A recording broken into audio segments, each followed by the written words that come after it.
All right, welcome back to Third Man In. For the first time ever going live here on this channel, breaking down the Leafs Game 1 against the Montreal Canadiens, coming back in exciting fashion to win this one here tonight in a shootout against the Habs 6-5. We'll break down the entire game. What happened? What went wrong? What led to the Toronto Maple Leafs having to be in this position? But to those who are new here to this channel, we are just starting out brand new.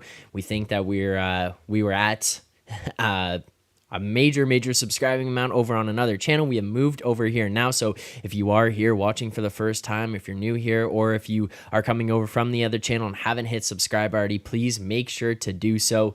We will be taking calls, we'll break down the games, all that kind of stuff, so make sure to hit that like button on this video and subscribe here to the channel. But first and foremost, we know we're going to go through a period of time here where the viewership is going to be much lower. That is expected. We're okay with that. We'll battle through, get through it together. We'll be here as a community to watch this thing grow from ground zero up to the top. So if you are here right now, let's get into it. First and foremost, as far as this Leafs team goes, there's a lot of excitement around some of the new guys being injected into this team. I think that we're going to see a lot of cool stuff out of some of these guys in terms of Bertuzzi and the impact that he can make. We see an immediate impact here from a guy like John Klingberg and how he's going to kind of mesh into this team, specifically from the power play standpoint. I think that that is going to be a massive addition to this lineup, because where we were at prior to with Morgan Riley, I think he was a good player on the power play. He was not a great player on the power play. Now, what you're going to get out of John Klingberg, you just have to understand what you're going to get defensively, and it's not that great. He is an incredible offensive player. He's not that good defensively. But if you don't rely on him to be incredible defensively, you're going to be fine, and you're not going to be disappointed. Because one of the biggest mistakes we made with Tyson Barrie when he came to this team was that he was going to be this saving grace of a defenseman onto this team. He was not. Babcock did not like him at 5-on-5. Rightfully so. Not very good defensively. But where he should have been used is in an offensive position. Used in offensive settings when you need a goal, when you're trailing, etc., or on power play, and Babcock refused to do that because of a lack of trust in him, which you can understand from the defensive side of things, but that's not why he was brought here. So if you're going to go into this situation with John Klingberg, you just have to understand that's not who he is. He's not the defensive guy. He's a guy who can bring in some type of offense to this lineup, some type of offensive injection, and you see that here tonight. You're talking 2 power play points immediately in the first 2 periods from John Klingberg. That's all you're kind of asking from the guy. Step up from that standpoint, get involved in the offensive game, and John Klingberg makes an immediate impact offensively here tonight. That is exactly what I was hoping for from John Klingberg. Finishes with 2 assists on the night, only 1 shot on goal, gets a couple of hits, and then plays 24 minutes here tonight. Pretty happy with that. Shout out to all the people in the chat right now who are coming over, found me from Twitter, wherever you found. I know my guy Jeremy Kahn over from Edgework, Luke Campanella coming over from Leafs Digest, Edgework, Betstamp, wherever you want to say Luke's coming over from. Luke is just all over the place at all times. And Stella C, all the new people, or all the old people as well. It's shout out to, I'm going to say Duke Mystery, but Quanstorm on Twitter, if you don't follow him on there. Phenom coming in. Shout out to you guys. Make sure to hit that like button, hit subscribe while you're here right now. We will continue to build this channel up, get things going. And if you know that people are looking for this channel, wondering where it went, please make sure to let them know that we came over here. Couple things that we go through on this in these live streams on the post games. We'll take callers, but at different points, we'll get into our grades of the game, break those down. We'll also get into our play of the game. And on top of that, just maybe, every now and then breaking down some whiteboard stuff. What went right? What went wrong? What led to goals being scored? for or against this Leafs team. So getting into some of those throughout the course of this stream. But if you do want to call in, I highly recommend messaging me on Twitter. As for right now, that is going to be the only software that I have available to get people into, to be able to bring them and send messages. If you have me on any other platform, you can message me there as well. But we will take calls, hear what people have to say about this game here tonight, their excitement level, what they like, what they dislike.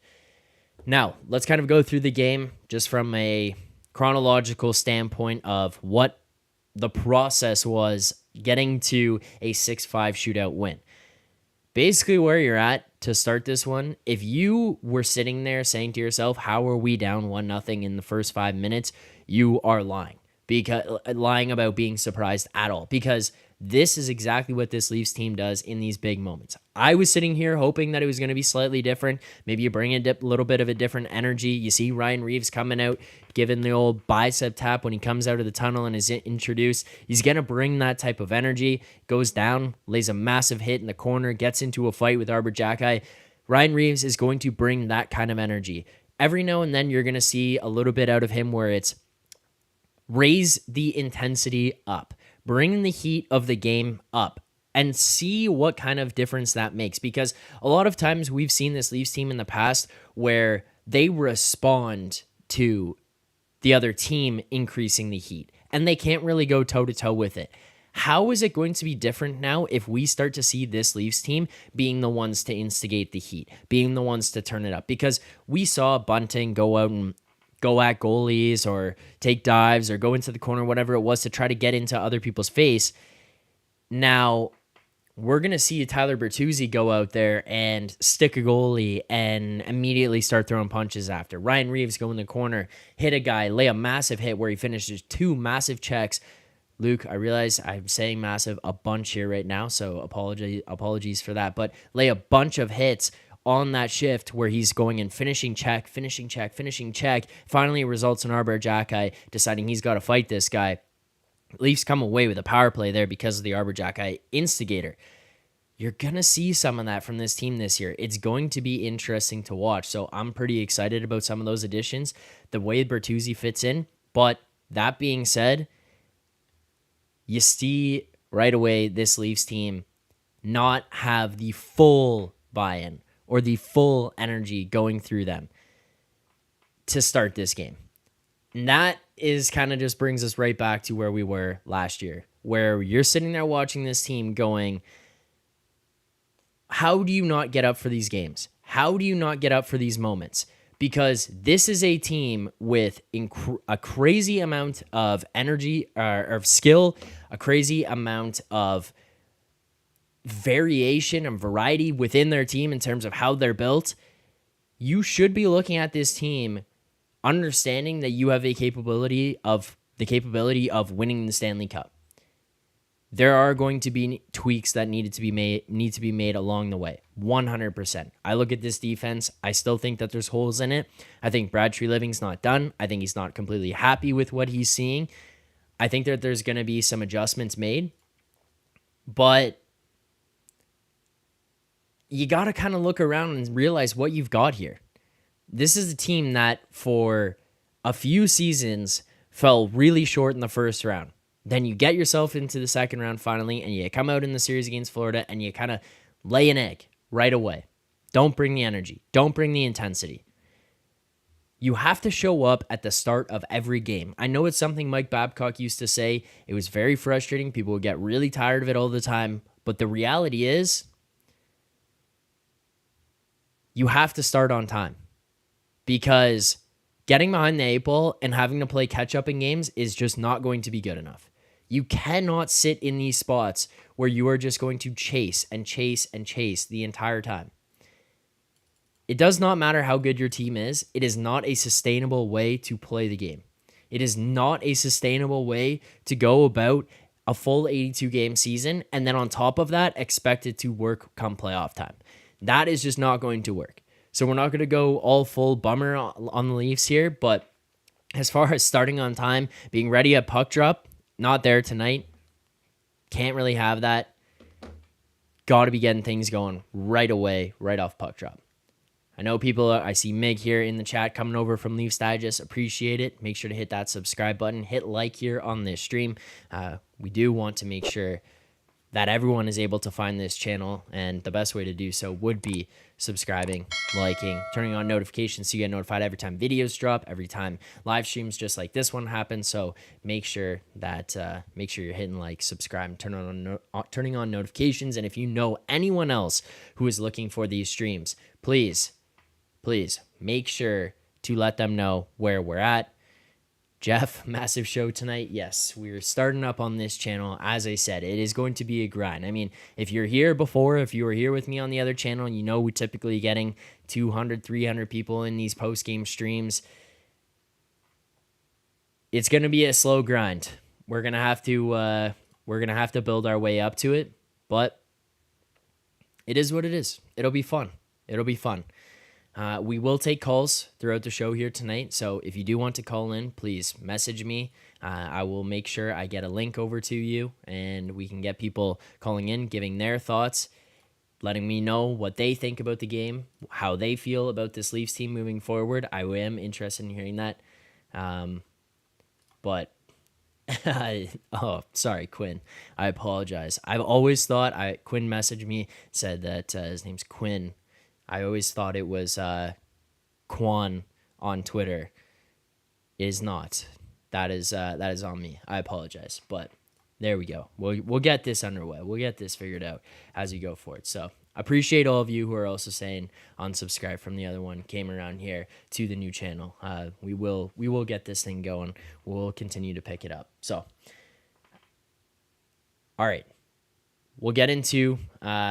Let's honestly get into some different stuff that went on for a not so great side of things, and then we'll flip it around and go to the side that was positive and how this thing closed out, because I think that there were some glaring negatives and we can discuss some of those, but I also think that there were some really, really strong positives to finish off this game here tonight, where you don't see that normally from Leafs teams in the past. I'm going to start here. I saw a comment in the chat from Blur Vanish, petition to get Jones up to the NHL. One thing we've known about Samsonov in the past is that the way that this guy plays is very loose. And what I mean by that is that there is not too much structure to his game. He's not necessarily a technically sound goaltender who plays a squared up type of game. He relies a lot on athleticism. He relies a lot on bouncing around and having to make massive recovery saves. And if he's in the zone, that is fine to do, because you can see that he has the ability to make up for being out of position when he is dialed in.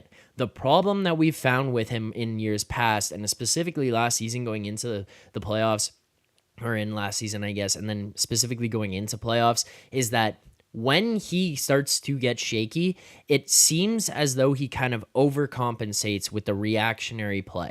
It stops becoming this level of comfort where you're in the zone and you're dialed in and you're kind of making reactionary saves, jumping across side to side to make these plays, and it starts to become something where he is overcorrecting for things. He starts to kind of get the emotion setting into his play where it's, I made a mistake. I need to correct this. I need to fix it. I need this to happen. And he's jumping back and forth, and things just never truly get to a comfortable spot.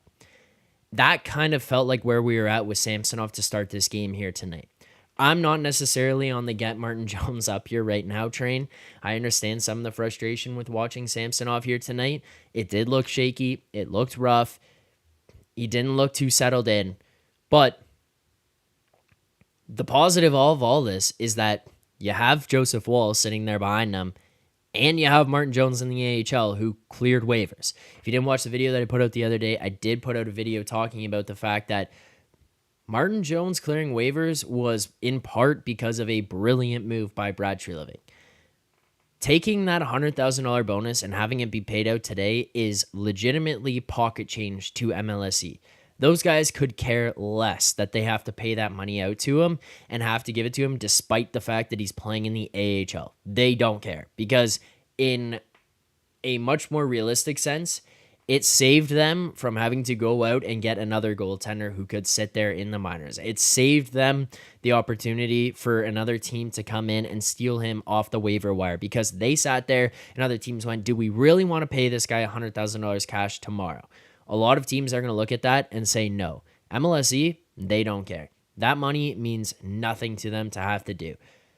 So, as far as Sammy, the goaltending situation, not really panicked right now. I still am interested to see how Joseph Woll goes. I did a pregame show with the guys over at Rink Rat Report. You would have seen them over on the old channel that I was on. I had them on some of the postgame shows, did some preview stuff with them. We were doing a Twitter Spaces and talking about the game here tonight and kind of what we're going to be looking for.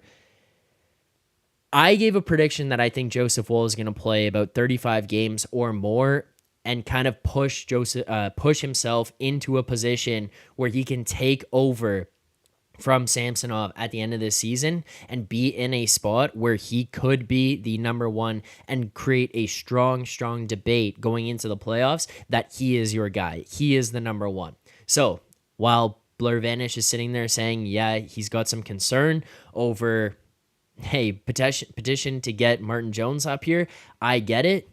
I'm not necessarily on the let's panic right now train. I'm more willing to wait this out because I think that the goaltending situation as a whole is going to be okay. Not too worried here right now. I think things will get themselves figured out. I think that we're going to be good. Now, the one thing that was very, very frustrating here tonight, it was something that I have brought up in shows past, in years past, whatever it is. TJ Brodie is declining.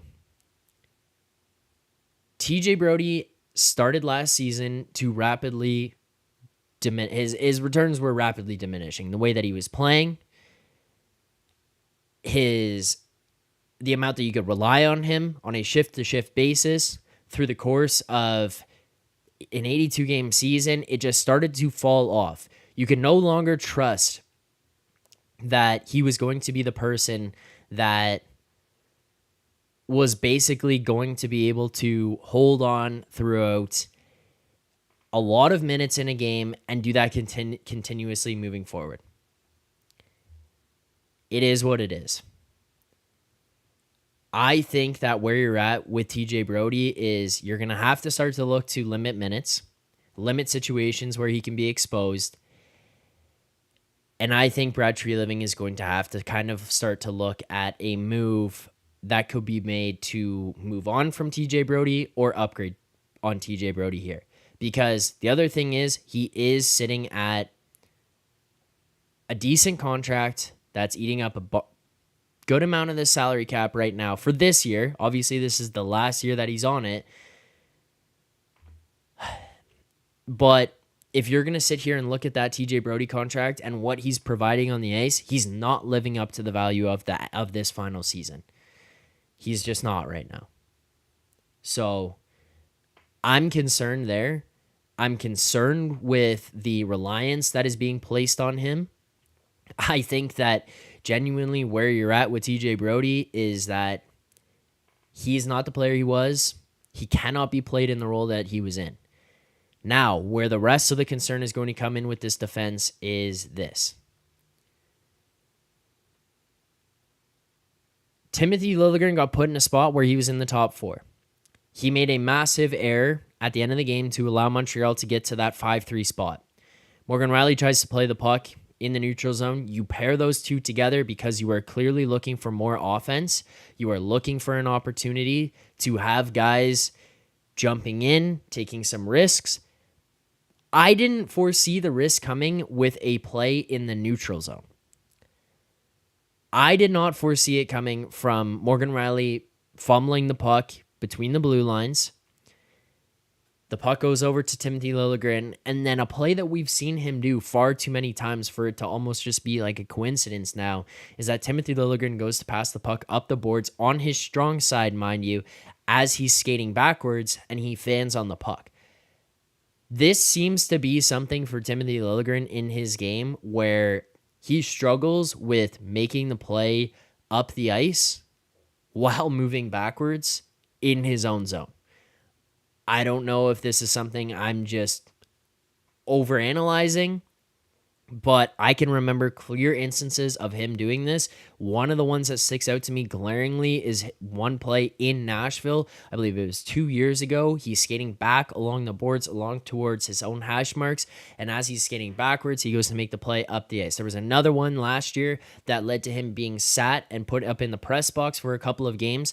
As he's skating back, turns the puck over. The other team steals it, capitalizes, and you're kind of looking at Liljegren going, yeah, it's obviously a fan on the puck. It's a mistake. You're not making a brain dead play. You're just failing at executing on this play.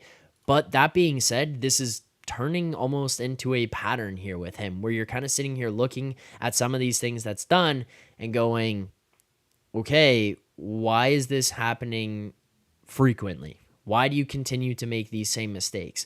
That's kind of where I'm getting at with these concerns of Timothy Liljegren, and he's being pushed up into the top. And then you look at some of the other guys. Giordano right now, I don't know that this guy's going to make it through a full 82-game slate. It's not necessarily that I think he's bad or can't do it or whatever, but you're seeing an older guy who logged a lot of minutes last year in a situation with a bunch of Leafs defensemen going out, Gio having to step up and fill into that role.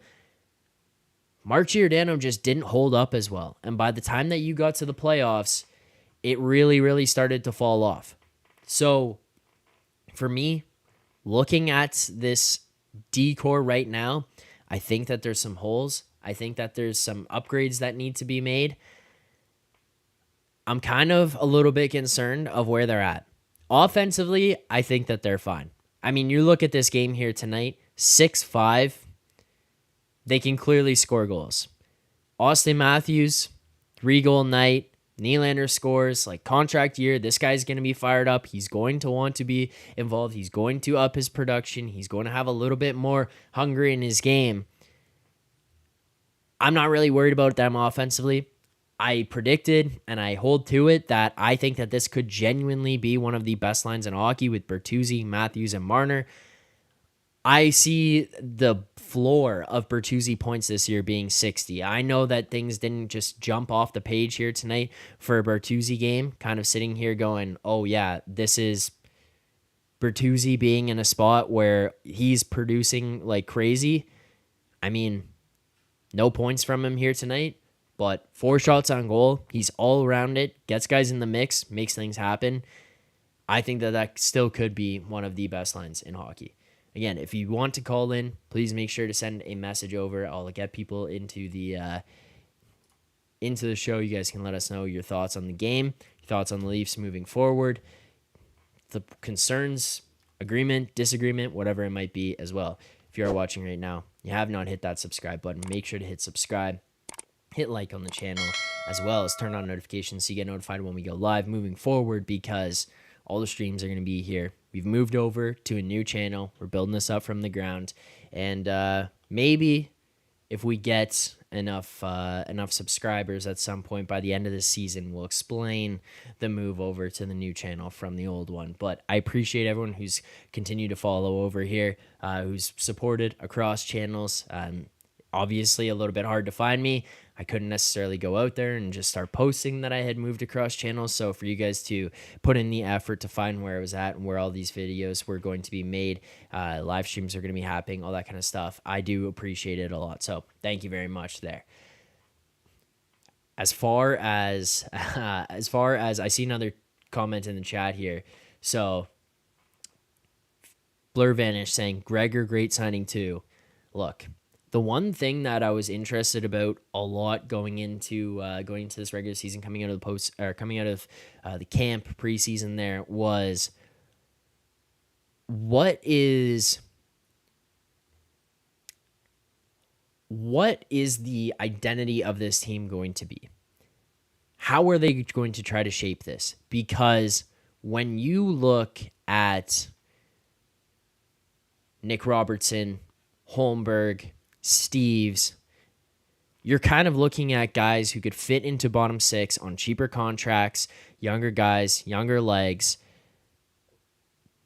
not necessarily the most skilled players, not necessarily the fastest players or the most physical players, but they're guys who can kind of just be serviceable NHL players.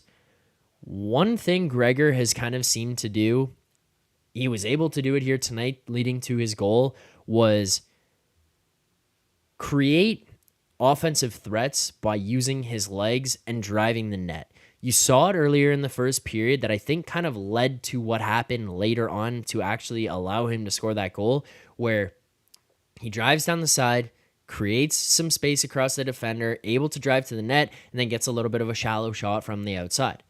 The next time that he gets the puck in a similar position, he's coming in with speed on the pass across ice from Klingberg on the defenseman, who's got to kind of now back up from a standstill. He has to respect the speed of Gregor. Gregor also has a somewhat of a scoring ability here, decent amount of hands, and he kind of just gets in the mix. He's not a over-the-top physical player, aggressive player, whatever it may be, but jump in the play, make some things happen, get in the mix. That's kind of what you're looking for from a guy like Noah Gregor. I think that that's a good signing. I think it's a good addition to this team. I'm happy to see that. Now, we've obviously kind of gone through some of the new signings. We got to go through this not so great situation between Bertuzzi and Domi, leading to Montreal getting into the spot that they were. Bertuzzi going to the net, creating absolute havoc in front is going to be a massive positive for this Leafs team. It's something that they haven't really experienced before. But you are in the third period, handling a lead, and Bertuzzi makes a great pass backdoor to Matthews, gets robbed on the play, but then after he gets robbed on the play, it goes to a scrum in front, and Bertuzzi comes ripping around, jabs away at it, tries to make a play, and as he does that, it ends up with a massive scrum coming, and then he goes out and basically sucker punches the guy. This is just one of those situations where you have to have an understanding for the fact that you're going to get called for some of those. You're going to be in the spotlight a little bit more, and maybe in certain points of the game, you got to just dial it back. Leads to a Montreal power play goal, and then right after that, Max Domi fails to get the puck out of the zone. Montreal turns around, scores. They're leading this game. Those are just a couple of plays that stuck out from those guys, but to help us break it all down here, a legend of the Leafs Digest channel, the man. Actually, you know what? I have a new intro here that I gotta play first before I even let him in, because I did spend some time to make this up. So we have a new caller on the line. Of course, it's not gonna play, isn't it? We have to go right to ludicrous speed. Prepare ship for ludicrous speed. All right, there we go. Welcome to the show. For the first time on Third Man In, the man, the myth, the legend, Luke Campanella. Am I there? Yeah, you're on. I was man. waiting for your intro to go. Wasn't sure if it went or not. That was a cool graphic. I wasn't watching it, but it was a cool graphic. Okay. All right. Well, you're on now. What's up? Nothing, man. What's up? Nothing. I'm processing this win. Processing this win. Am I cutting in and out? Yeah, a little bit. Holy shit. All right. Just like Don on live. All right. Give me 2 seconds. What is going on? We have a first caller here on the channel, and then this guy's just out right away. All right. Well, we'll get him back in here. Hopefully he's got some better internet here. We'll see. Luke, right. For the people who are new on this channel, they're wondering what kind of a hack job production we've got going on right now. Honestly, I don't know, man. I don't know. I mean, if it's those digest guys who taught you how to do this, yeesh. Oh my God. No. Oh, that was brutal. It's not. All right, Luke, talk to me about the Leafs here tonight. What are your thoughts? I don't know, man. I don't know how to think of it. Everybody's pumped for the win. Season opener, always great to start things on a positive note.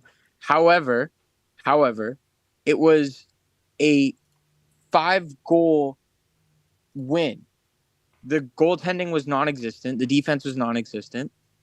Forecheck was incredible, but everything else felt a little stale. So you look at it as like, in my mind, it's a clear, good way to start the season. You take down a division rival at home, Mm-hmm.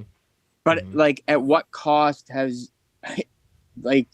All I'm saying is the defense is running suicides tomorrow at practice.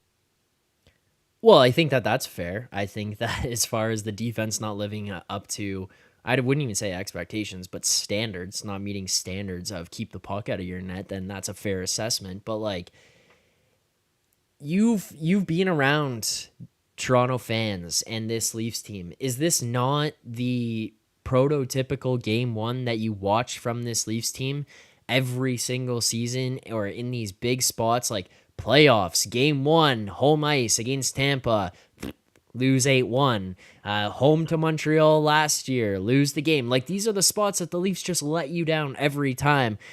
I was not the least bit surprised that the game started the way that it did. You know what? I will say this. It was pleasant. It was a pleasant surprise to see Austin Matthews actually score a goal this early in the season. I feel like he always just doesn't score until the 10th game and really gets people freaked out for a bit. I mean, other than the year that he scored 4 goals in the first game of the season. Yeah, his rookie season? Well, yeah. But it's like, you know what? This is a good start for him. He's had a couple of years within where he started out decent. He's had mediocre starts to the season. Other than the year where he went 4 off the first game in his rookie year, as he said there, he's not really had that hot start game one, come out the gates flying. So to put up 3 here tonight, as long as he's going to continue this, I'm obviously not sitting here saying he's going to score 3 every night, but as long as he's going to continue to be an offensive threat, continue to look like a threat every time he steps out on the ice, then I think that that's a positive sign for this team. Buddy, I can't wait for Austin Matthews to score a couple more goals over the coming weeks, and then for people to start making graphics saying Austin Matthews on pace to shatter league scoring record. Did you not see my tweet here tonight? Oh, are you already trolling the people? I tweeted, Austin Matthews is now on pace for 246 goals this season. Wow, you couldn't even wait a couple more games. Just had to blow your load season opener. Well, yeah, I'm excited, man. It's a new season. All right, well, anyways, I need to know, okay, you're obviously sitting here a little bit concerned with the fact that this Leafs team has to go to shootout against the Canadiens. You blow a lead in the third period. It ends up turning into being down 5-3. You got to come back. Are there not signs of positivity here? The fact that they actually did turn things around and actually did find a way to claw back. And not only that, but it was on the backs of their best players being on the ice, contributing, finding ways to score and tie this game back up.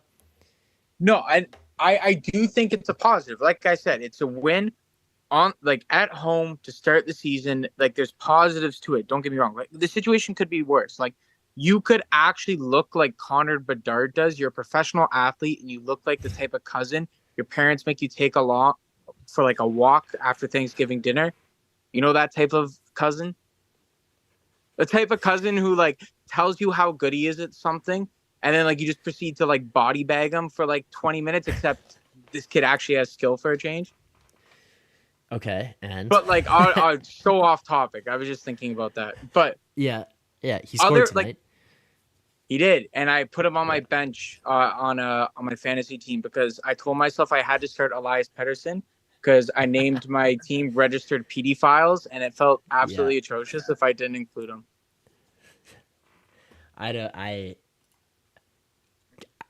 know what to say to you, man. You put yourself in a situation sometimes, Zach, and it's not about how hard you can get hit, but it's about how hard you can get hit and keep going. Because that's what winners of fantasy leagues do. I think Rocky Balboa said that. Yeah. But anyways, on the topic of the Leafs tonight, look, some positives. That top line flowed really well, putting the puck right to Matthew's stick. I will say that, the defense could get better. And at times you probably saw some of the older guys' age start to show, like JT, Giordano. like, the guys who are like creeping up there in age, could be fathers of four soon. But like at the same point, I think the coaching was a lot better. The coaching was a lot better, and I'm all in on Jim Trevelling or Trevelingling, whatever. Tree The living. son of Boston Pizza dude. Yeah. Yeah. I'm like so in on him, and I think he's Yeah. got this.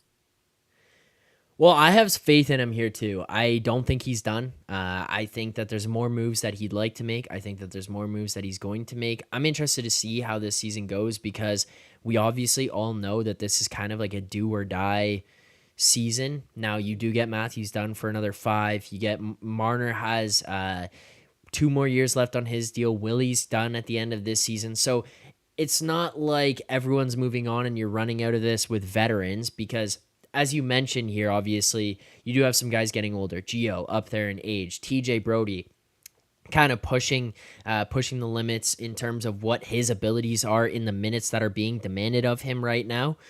But you're going to be able to filter some guys through, but you're also just in a tight window. Like you can't keep that door open forever and expect that you're always going to be able to just have opportunities to win. Like, do you know what I mean? Like, you're just not going to be able to like, oh, well, we can do this forever. It's kind of, hey, these guys are in their primes. Matthews' next deal also just haven't kicked in yet. So you do have to figure some of those things out. I think he's going to continue to maneuver through.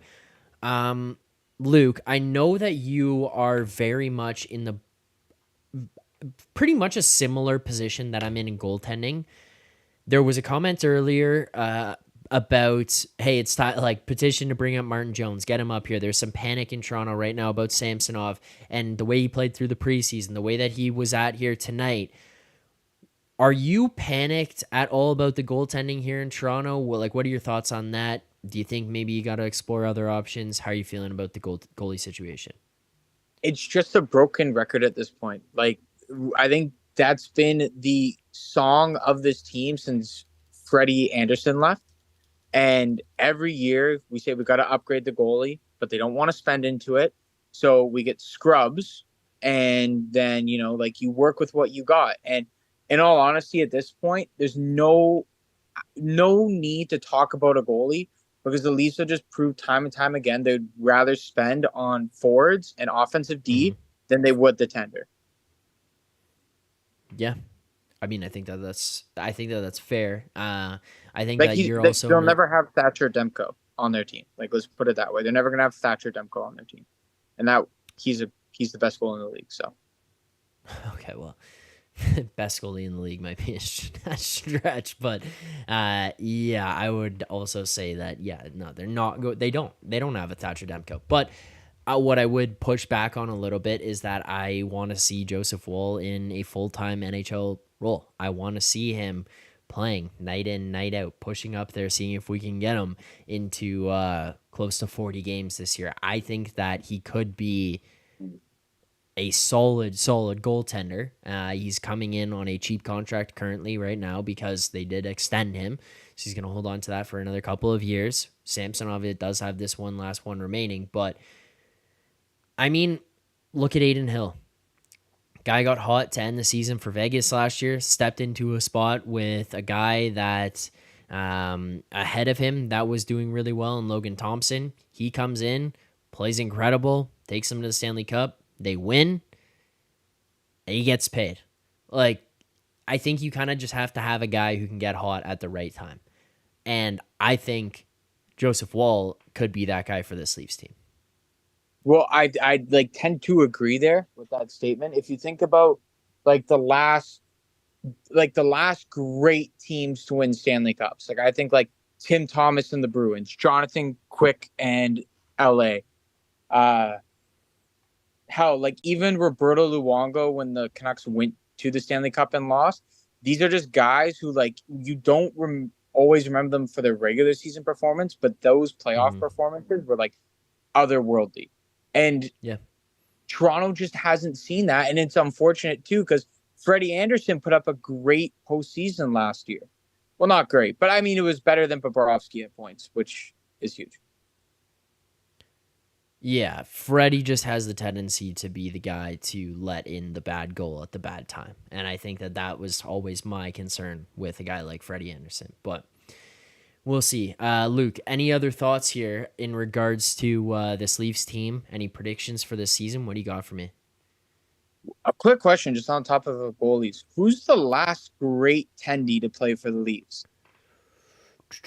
Cujo, Ed Are we Belfour. going that far back? Like Ed Belfour, Cujo, like times? Like we can't think of anybody. Like, was James Reimer like the last quality starter that this team has seen? No.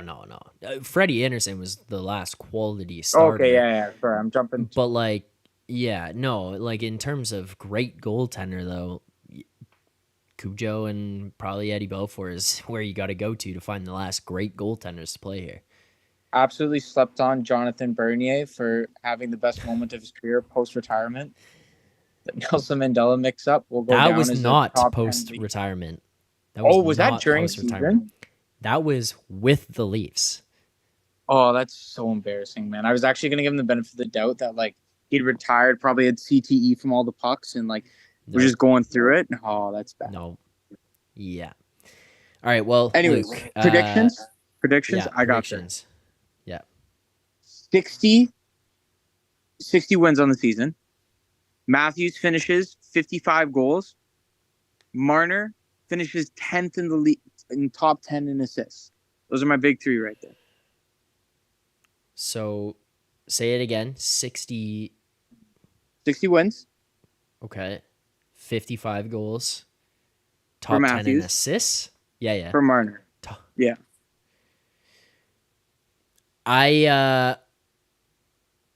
You know what? Actually, I agree with you on Matthews. I don't think Marner prediction is a hot take. I disagree with you on the wins. I hope that I'm proven wrong, and I hope that you're right. But I think sub. I think 55 to 60. But I don't think that they crack 60. But I like the predictions there, Luke. Buddy, I'm an intelligent hockey viewer. Yeah, don't forget it. Hockey savant. That's what they call me, man. The Rain Man of hockey. All right, Luke. Thank you for taking the time to call in here today. Appreciate it. I'm just going to ask you to go spread the word about the channel. Let people know that it's out there. So thank you for calling in here. I appreciate the support. I appreciate you tweeting out that this channel was live, that this channel was out there. So thank you very much. And I'm sure that I'll see you, who knows, Friday, beers? Yeah, sounds like a plan, man. I'll spread the word of this channel like I was on a residence. Okay. All right. Thanks, Luke. I appreciate you calling in. Cheers, buddy. All right. See you later. All right. There you go. We go from one legendary caller of the channel to another. Before I bring him in here, I got some stuff in the chat here. I saw a couple of people saying that they left the other channel, came over to this one. I do appreciate that support. If you are coming over here, make sure to subscribe. If you don't mind, let the other people know that might be looking for me, that this is where we're at. This is where the new channel is, so we can continue to grow this channel. I do appreciate all the support. Appreciate all the help. I also see a comment in the chat here from our friend, RJWI, also Rob, as some people may know him as when he calls in. Rob saying, Zach, forgot to tell you, I saw Cujo and Caberlet at work today. Please expand on this. I need to know what happened, how you saw both of them at work. But with that being said, I'm going to welcome in a legend of the Leafs Digest channel, the man, the myth, Joe Hill. How's it going, Joe? Zach, how are you, sir?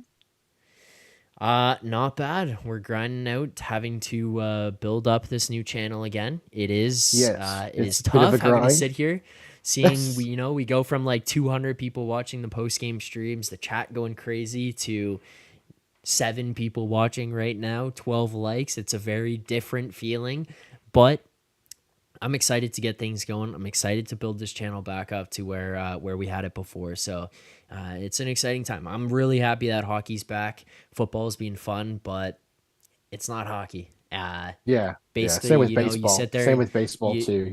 It's not the same. Yeah. You know what I mean? You get a little like injection of you where it's like, you're a little hyped up on some adrenaline from football for like an hour or a couple hours, and then it kind of wears off and you're like, all right, I'm gonna go to bed now. And then you turn on the hockey games and it's like you just sat there and smoked crack pipe the entire time. It's just a much different feeling, much different vibe. So I'm happy to have it back. But Joe, how's things going? How's your summer? Dude, long summer, right? Lots of Yes. ups and downs, professionally, but also just and family wise, but also just a good summer overall. I'm not a big fan of summer. I like colder weather. That's just me. Okay. But at the same time, got to get out there, have a good time, get some vitamin D in you. That's all there is to it. And then all the ups and downs with the Leafs themselves too. Just Yep. the big one with Dubas leaving unceremoniously there, and moving on to the Penguins, and still maintaining the fringes of hockey Twitter, as it were. Having those discussions, making fun of Sens fans for being too optimistic, and all those other things. Um, but overall, long-winded answer. Good summer.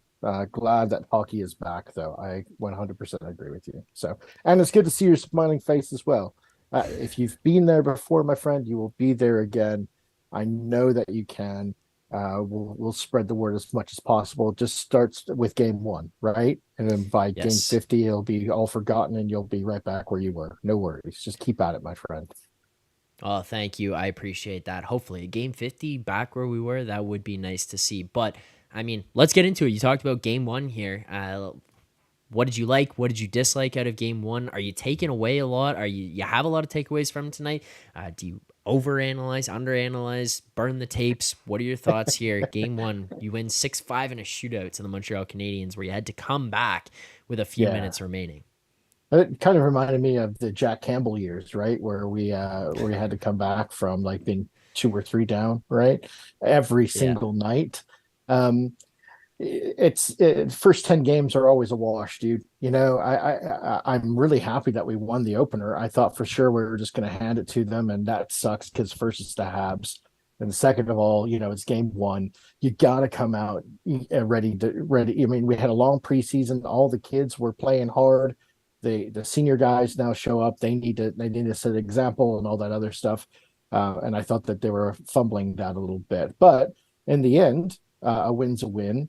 Mhm. Austin with a hat trick, Marner delivering on the shootout. I mean, that's what we paid them for, right? Is to for Yep. those moments, even whether it's in the playoffs or game one of the year, you got to come through, and they did. So I can't really take too much away from that. I think the biggest takeaway is just the mistakes that got us to where we were, right? If it hadn't been for Brody falling, or if it hadn't been for Sammy letting two soft ones in, Right. in a row, these are things that we're obviously going to have to work on and move on. But I think it's just too early for me to be like too critical of it. Uh, I don't know. I come back from vacation at work and I'm not my best as a coder. I'm having to look everything up. I'm doing small things, and I'm a professional programmer, right? They're a professional hockey player. Their job is to play hockey, but even they are human, and there is some Yep. psychology to coming back from a vacation. So, For um, sure. I guess I'm trying to think of all of those things all in one encompassing thing, and then I just come back to a win's a win. Kind of feeling like traded at the end. Living. At the end, he clapped once, gave it one clap, a thumbs up, a handshake, on to the next one. Right? That's what you got to do. So I think that's the Yep. best way to look at it. So All right. Let me ask you about this. There was some interesting things, and I'm curious about whether you're concerned about these because they kicked up in game one, and I just sat there going, "Oh my god, again!" And we're yeah, gonna be in for 82 games of this. If you follow me, I know you do. But if you follow me on Twitter, X, whatever people call it now, but I tweeted out like one of the things was David Kampf on the ice down 2 goals with 5 minutes left. And I'm sitting there going, we've watched this play out. We've seen this happen with this team. What are we doing here? But then there's also some coaching decisions that paid off big time. sure.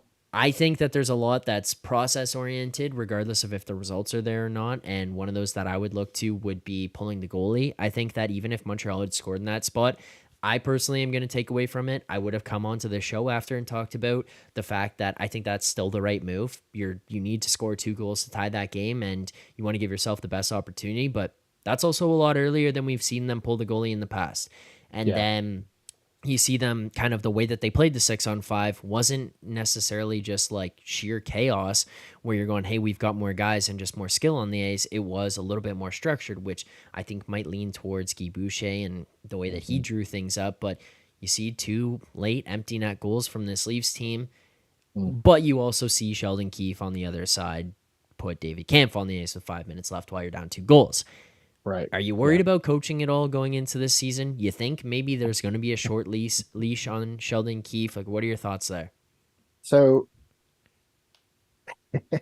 I'm going to be a bit conspiratorial here, if you don't mind. Yeah, go You for don't it. hire a guy like Guy Boucher to be an assistant for very long.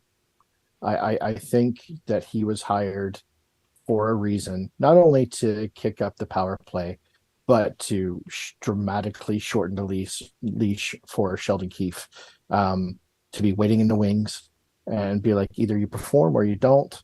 We gave you a new contract. I remember me messaging you over the summer. I totally forgot that Keefe was up for an extension. Totally forgot Yeah. that, right?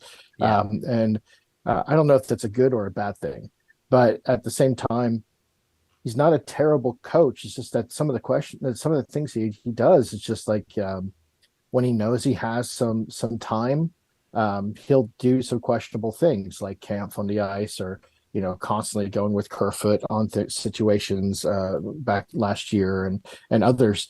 And right now, I think he doesn't have his buddy Dubas anymore, and honestly, I think that's a good thing for him. I think any situation where you have to stretch your boundaries as an individual is a good one, and not being familiar with the GM and having to play for a new guy who might be more critical, who's bringing in pieces that you're not necessarily used to, that's a good thing, I think. But at the same time, I think he has till December. If they don't perform till that point, he will be out and Boucher will be in. That's my conspiracy theory, but I've seen too much politics play out in my own life, and that seemed like a very political decision. That people are like, "Yay, rock on, Guy Boucher!" The fans love him, and he's a good coach and everything, and he was gonna be the coach before Babs was available. So that's sort of my answer to that. I'm not concerned about Keefe necessarily. I think he has the brains to win. He definitely has the tools to win. But I think that he's not going to be able to play around as much as he wanted to with the blender, which is why I think they ended the Willie center experiment so quickly after like one game. It just wasn't Yeah. working. So. And I think you can see that. Hey, we're going to try this. No, and because they don't have a lot of time to screw around. I think they really do want to get a system in place, and that's going to be that. So, yeah. Yeah, I hadn't thought about that. I think that's a pretty interesting perspective to look at it from. I mean, I wouldn't say that that's out of the realm of possibility at all. It's actually pretty. It is something to sit there and kind of go, well, they did bring in a guy who has a Stanley Cup under his belt, has been a part of Mhm. benches that have had some success, has been an NHL head coach before. He's one of those guys who's not like an old time head coach, but he's a little bit of a veteran who's been around. So I think that Yeah. that's fair. That's an interesting way to look at it. I also had said to you in the summer, I believe, and I said to a bunch of people because people were concerned about, oh, why are they extending Keefe? Well, the reality is the coach's contract has zero implementation on the team's cap. Exactly. And if you are an organization like MLSE, Like, these guys don't care about the money, man. It's like the Martin Jones $100,000 little stopper that they put in there. The guy has to be So paid a bonus smart today, too, by the way. and they're just sitting there going, "Yeah, not many other people are going to want to pay this bonus, but we will because we don't care." Money. These guys wake up in the morning and put their pants on, and money falls out of their pockets already. Like it's like they have an abundance of riches. They don't care. So to sit there with a guy like Sheldon Keefe on the payroll, they're not really going to be too concerned about. I think that's a fair point. Anything sticking out to you here tonight that you think was a positive for this Leafs team that you can kind of sit here and go, hey, I'm really happy that this thing happened tonight, and we can take that moving forward? When's the last time have you seen the Leafs get into a scrum like they did when Bertuzzi got into that and Reeves got into that? When's the last time you've seen a scrum like that from the Leafs?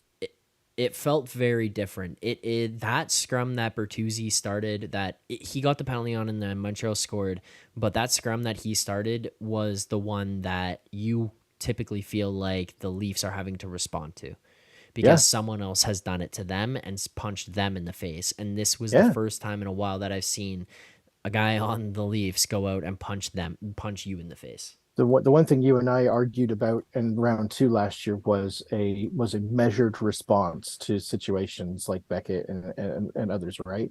And I was like, we need to score. That's what matters. And but honestly, I think I've come around to the idea of, Revo throwing a hit, Wi-Fi or Wi-Fi or whatever, trying to drop the gloves on him and being able to stand up for himself. And then Bertuzzi, and then the whole bench clears, and Gio jumps into it like a freaking WWE star. And even Matthews and Marner were throwing fists as well. I mean, that's the type of guts you need from a team like that against the Habs, against Boston, against Tampa, against anybody who's going to drop the gloves the way they do, and then come with a measured response and we can score on you too. I was like, I was watching with my girlfriend. I was like, it's a different team. It's a completely different team with 3 or 4 new guys, and I couldn't be happier. It's the stuff that we've been lacking for a long time, and it should put the league on notice. Like, these guys are serious. They will score on you. You already know that, but now they will stand up for themselves. So, and we have depth. And they'll punch you in the face first. Yeah. That too. It's not just we'll stand up for ourselves. It's we'll punch you in the face. Yeah, we will do it, and it's and that's that feels really good. That was a big standout for me. I kept watching that scrum over and over again. I was like, holy crap, we haven't done that in a while. Yeah. And I'll be all for like the Dubas style of score and speed and everything else like that. I get it, but the hockey player in me is always going to be like, I want to see some grit. I want to see some blood. I want to see some punching. And until that goes away and is unnecessary, that's going to be a necessary part of the game, and we need it. So that's all there is to it. Yeah. And like the thing is, I'm going to sit here and say like, yeah, you need the skill, you need the speed, you need the scoring, you need it throughout your lineup, but I'm not necessarily saying you needed Ryan Reeves. I think that maybe that might be overkill. We'll find out. I don't know, but we'll find out. Yeah, you needed a Tyler Bertuzzi, and I will go toe to toe with anybody who wants to come on this show in the future and debate me on this. But that's a massive, massive, massive upgrade over Michael Bunting. Like 100%. It is not. It's so much so to the point that I almost want to sit here and just say it. You can't even say it's an upgrade because it's just a different player. Like, yeah, they're both gritty. Yeah, they're both an extra guy. But blah blah blah. It's like the difference between silver and platinum, right? Right. It's color, just it's different. Yeah, it's completely different. It's not the same, and I think that's a massive. That's the guy that you need. That's the type of player that you need on this team to make some type of impact and change the way things go. But Joe, guts. Obviously, we're back. Yes, guts. We're back here at Ground Zero, so we'll keep the streams a little bit shorter. I do appreciate everyone who's continuing to watch right now. If you haven't already, make sure to hit that subscribe button, hit like, turn on notifications, all that kind of stuff. You get notified every time videos come out, every time live streams just like this happen. So make sure to hit that subscribe button. And we'll try to build this channel back up to what we had it at before on the old channel. Joe, I'm going to keep some of the segments that I had before. First and foremost, let's go to the play of the game. And in typical fashion, there you go.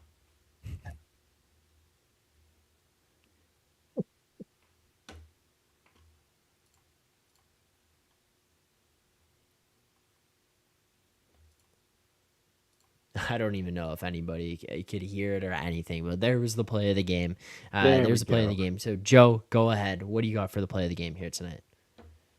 I think it was that first goal by Matthew. Actually, no, it's the second goal by Matthews. It's certainly put them right back. It was a weird angle.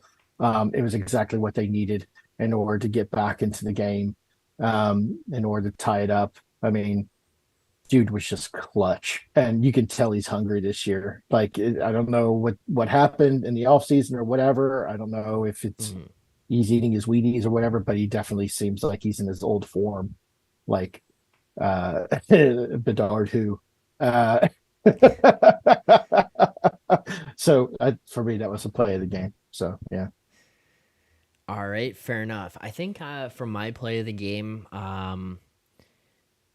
man, I'm going to have to go with the Matthews tying goal. Now, I know that that's going to be a bit of a cop-out to go with, but the fact that we see him corral that puck and then have the patience to wait, step to the side, pull his stick around the goaltender and around Jake Allen and tuck it in past him, to have that patience, to have that awareness in a moment where you're sitting there and you need a goal, like you badly need a goal in that spot, that to me is going to be the play of the game, because that could have just easily been, especially if it's any other player or a guy who's in a cold streak, in a freezer, whatever you want to call it. And if that guy's there, he's getting that puck, looking at an empty net, knowing that you need to tie this game and just firing it away. He probably could have put it into the empty net, especially given how good Austin Matthews is. But that being said, he waited, made the right call, was able to score, get it tucked around him. So, I mean, for me, not a cop out at all. That's going to be the play of the game. From all that you could choose from, I think that was just as good as any, right? A lot of good plays got the win. So a lot of bad plays got us almost the loss, but at the same time, a lot of good plays got us to win, and that's a good one to choose. I agree. All right, now to wrap things up, the final thing, let's get to our grades of the game. Again, no idea if this is going to play that. I think this is just, we're working things out. Hey, man. You want answers? Yeah. I think I'm entitled. First you game want of the year. answers? I want the truth. You can't handle the truth. There we go. It seemed to work. I think people could hear that. I could hear it. It played. It didn't delay. So, huzzah. Happy with that. Joe, talk to me. Grade of the game. What do you got here tonight? I'm going to go with a B.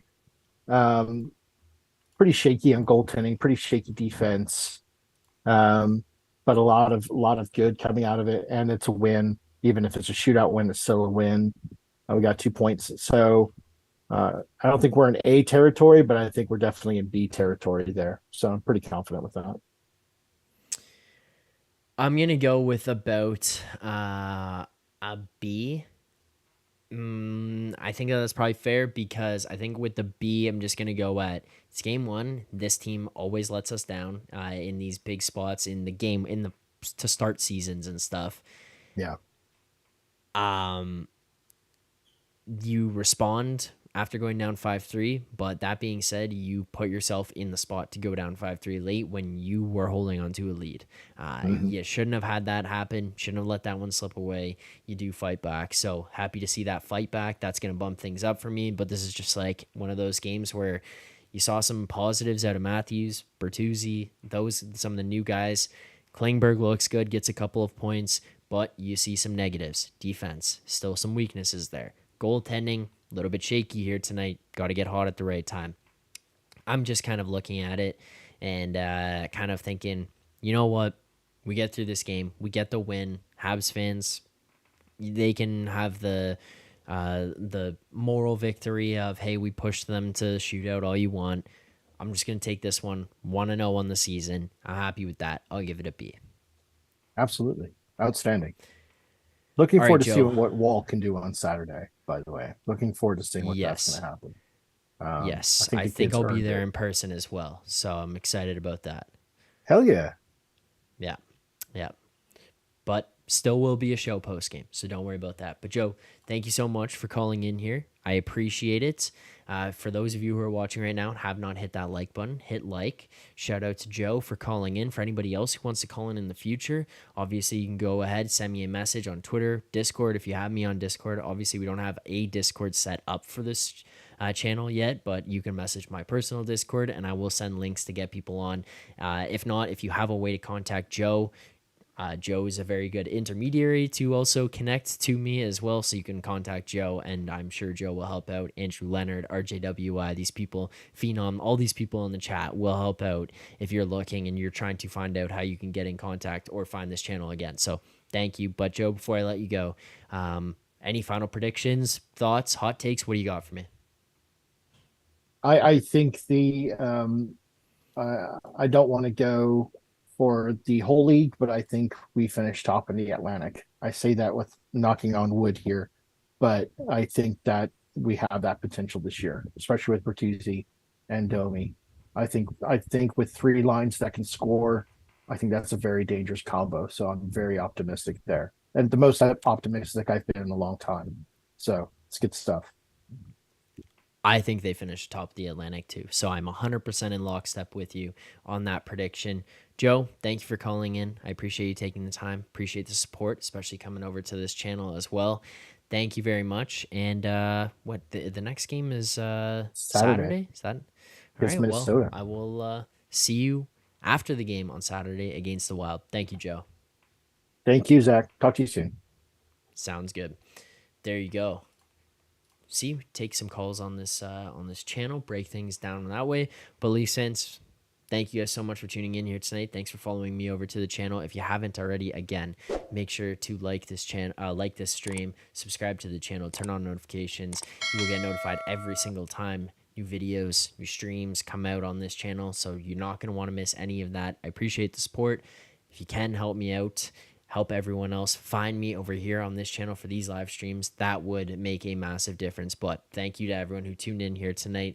I appreciate it. Leafs go to 1-0 on the season. Feels good. Feels good to say that, undefeated on the season, winning this one 6-5 in overtime against the Montreal Canadiens. But to everyone, thank you.